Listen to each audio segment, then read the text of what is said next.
مړ شمه نو ته به مې کمی محسوسوې چې مړ شمه نو ته به مې کمی محسوسوې او رښتیا وایه چې ما به کله کله یادوې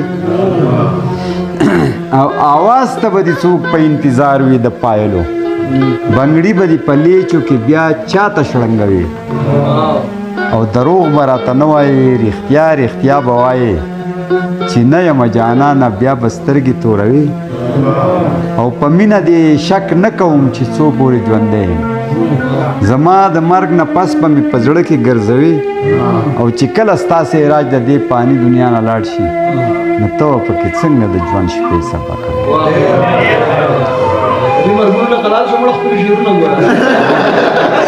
یاره نه دا خو حقایق دي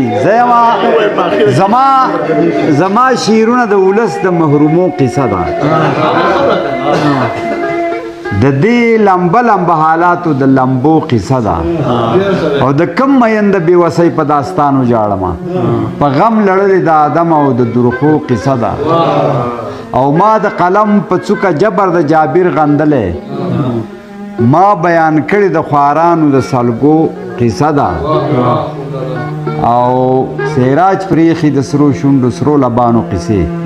د لوږو تندو دا قصه ده اورېدو قصې او دغسې د مرګونو والا یو بل یاد شي چې یو ورځ به مې د ژوند ستوری ډوبېږي خامخا په ما به تورې خاورې امبارېږي خامخا او تر څو پورې به داسې لیونی ګرځم ستندر به په ما باندې غورځېږي او دا زه چې پکې هره شپه زرې زرې وده شم دا کټ به رانه دلته پاتې کېږي خامخا او دارا سکندر څه شول هغه شان شوکت یې څه شو هر څوک به ځي په هر چا به ورانېږي خامخا او دا نن چې دار چا په خولو سیراج ناره ده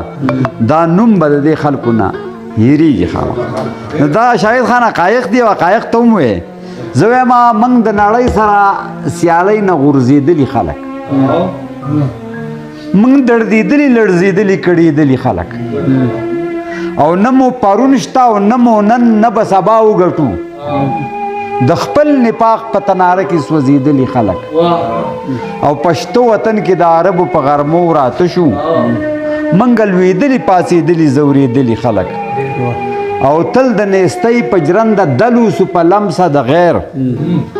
مدام د نورو خوشحالو ته پسخېدلي خلک دا چې په خپلو شهیدانو ماتمونه کوو د خپلو اوښکو په سیلاب کې لمبېدلي خلک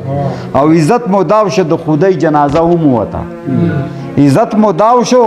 د خدای جنازه هم ووته د راشنونو په قطار کې ودرېدلي خلک